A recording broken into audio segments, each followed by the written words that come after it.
Welcome back to the morning show here on Arise News with me, Katira King. Now, my first guest, Chef Kolawole Dosunmu, popularly known as Chef KD, started cooking 30 years ago, but only became a professional chef a year ago. Kolawole's journey is a very unique one. He started his career as a banker and then left for the engineering industry. After running his own engineering company for 11 years, he decided, as part of his retirement plan, to become a professional chef. And now his hands are fully immersed in the culinary world. Chef KD is a bit of a foodie purist and has a full repertoire of dishes from Asian to Italian, French to classic American, but has a special love for local Nigerian cuisine and is pushing for his native cuisine to gain prominence by adding his own special twist. Welcome to the morning show, Chef. Thank you, Kitura. How are you? I'm fine. I'm always so excited on Thursdays because I get to eat. Well, I'll feed you. Yay! Okay, so let's start with what we're cooking today. What is this array that we have out in front of us? Well, when you told me about this, I said, what should I do? Should I do yam and eggs? But a stunning specimen like you can't be having yam and eggs. It's one of my favorite dishes. Don't say that too. So what I decided to make was a North African dish called Shakshuka. Oh, wow. And please, nobody just correct me because I think I'm right. That is the correct pronunciation. So for those of our viewers that don't know what Shakshuka is, please explain it to us. Shakshuka is basically eggs poached in a tomato sauce. But I'm taking a very slight deviation from that because I'm using ground beef, I'm using peas, and then I'm adding a slight Nigerian twist to it by putting a bit of Cameroon pepper and crayfish. Yes. Wait, how is it Nigerian if it's called Cameroon pepper? Because the flag has different colors. Called out. For such a purist, you're using a lot of other countries' ingredients. Well, yes. Well, not to tap too much into what we'll be talking about later. This is not a Nigerian dish, but you can fiddle around with it. But we will discuss later on how I like keeping things pure, and you'll see how pure I actually do keep things. All right, so let's start cooking. Yes. Well, you guys in TV land, I've already browned off ground beef, which we're going to bring back. Okay. You see, that's what I like to hear. Sizzle, sizzle, sizzle. Now we have our ground beef. Now what I did was, it is hooked up. There's rosemary, there's sage, there's a bit of fennel seeds, obviously salt, because salt brings out the flavor and everything, even me. So we've browned it off. We're going to bring it back. Let's talk a little bit about those ingredients. So you've got rosemary in there, but then you've got fennel. Is that not slightly overpowering? Two incredibly pungent flavors. Well, it's the quantities that I tweaked. I have the fennel in there because you need that slight licorice in the background. What I like to do is I actually like to layer flavors so that they hit you at different points in. A lot of foodies like saying palate, but your taste buds, it's your tongue, I beg. Okay, so we're browning the meat off. Oh, please go ahead. I'll assist you. For those of you at home, I'll just tell you, this smells absolutely incredible. The next thing I'd like to add at this stage is the garlic. Okay. Garlic so raw garlic in there. Garlic is a bit delicate, so you want to put it in at a stage where you won't burn it, because the minute you burn it, it will go bitter. Right. And the only good things that are bitter are nothing. I don't like anything bitter. Coffee sometimes. Well. Okay, so what you're saying is that we shouldn't put the garlic in initially, which is what normally you're advised to do. No. You put when you're sautéing, first you put in onions. Right. If you're doing Asian, then you put in your fresh ginger. Yes. After they're softened, then you put in the garlic. Interesting. Yes. And this is why we have proper chefs on the show, to give you the real facts. You learn every day. Okay, so what's next? What's the next step? The garlic is going. Now, because this is a dish where you're actually going to saute for a while, the tomato sauce is actually going to soften the garlic fully. And as it's softening the garlic will now subtly release its flavor into the sauce. Oh. And I didn't even write it down. Wow, okay. So, tomatoes going in. All right.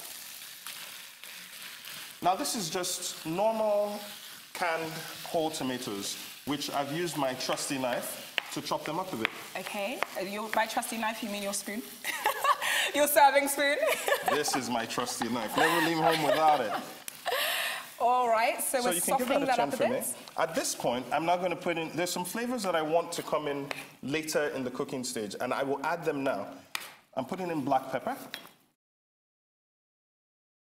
Now, you can tell that I'm a home cook. I don't measure things out because, well, if you look at it even scientifically, depending on the time of day, the humidity of the room you're cooking in, it will affect how flavor is released.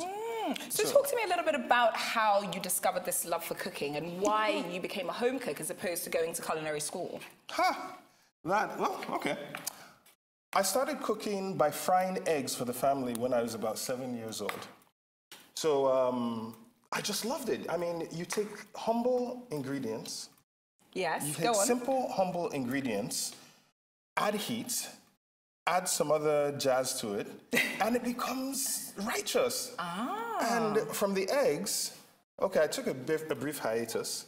Then we were living in New York at the time. My mom came in. My sister just started working to feed us. And my mom said, as a typical Yoruba woman, your sister can't be working and feeding you. Go and boil rice for me. And I was utterly terrified. But I took it as a personal challenge. So from there, I started watching cooking shows. And from there, I just saw that, I mean, I wasn't good at sports. I wasn't particularly fantastic looking. But don't say that. but cooking was something that I knew that I had the talent to touch nerves in people. And food is such a basic nerve to touch. It is. Everybody likes good Absolutely. food. From the bricklayer to the Okada man to the president of the country. Everybody likes good food. You know what? I'm so sorry to cut you off, but we do need to get the eggs in there because we are running out of time. Not yet. Before the eggs While go you in, continue telling me your story. Before the eggs go in, I'm putting in just a bit of Cameroon pepper. Okay. Now, we all know that this is a viciously hot pepper, but Incredibly so. it's a smoky pepper. So the pepper actually hits you later in the palate. So you don't feel an overwhelming heat with the quantity I've put in. Right. And then the other star of the show, crayfish. Oh, yummy. Now, this is an Normal authentic crayfish. Nigerian flavour. We have this in all of our soups, in some people even in jollof rice, for World Jollof Rice Day, as Toyosi was mentioning earlier. I was actually part of a food festival Oh, for World Jollof Rice Day. amazing.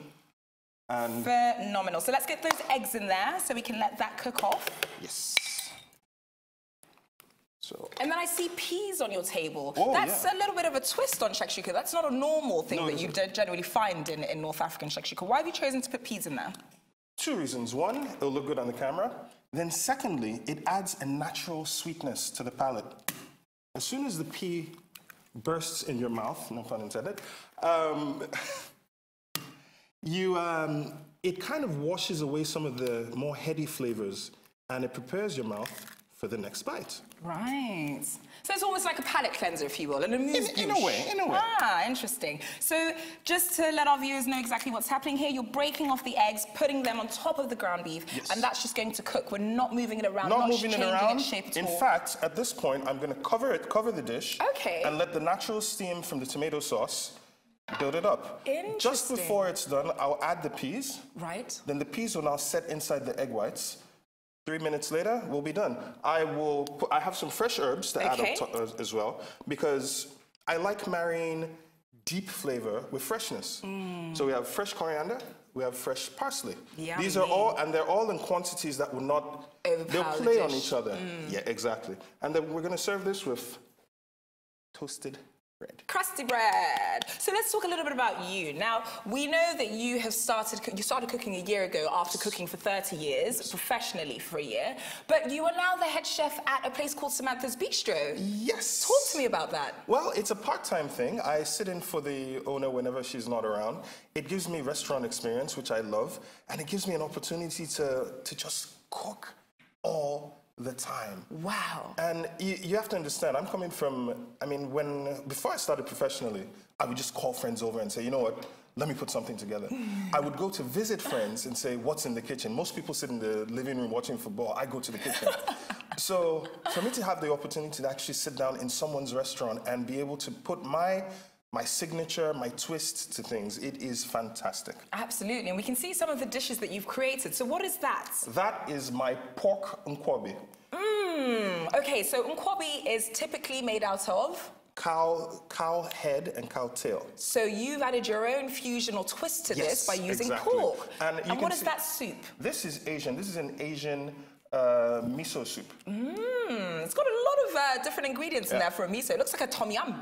And what is this that we can see? That is a breakfast burrito, because I'm an American. Everything's bigger in Texas. Phenomenal stuff. Okay, so is our shakshuka ready? How long do we need on here? I think we'll need another 5. Perfect. It's time for the... Wow, you're on my time. I'm a chef, just in case you weren't aware. So what we do, just spot it around like this. And I'm using frozen peas. Don't be afraid to use frozen peas, because by the time they thaw, they're going to taste as if they just came out of the pod. What a great tip. And Thanks for that, that's Chef. enough for this. Cover it. And this is beautiful looking. Let's just get another quick look at that. Gorgeous. Look at those colours. And that smell, my goodness. I've almost impressed myself. Okie dokie. So what is the next step, Chef? The next step, we wait for a while, let the steam do the rest, and then we serve it up. Okay, well, I'm going to let you finish cooking because I'm going to see you later on in the show. Oh, yeah. All right, guys, it's time now for a short break on the morning show. But when we return, I'll be speaking to food entrepreneur Azuka Nduwagibe. Don't go away.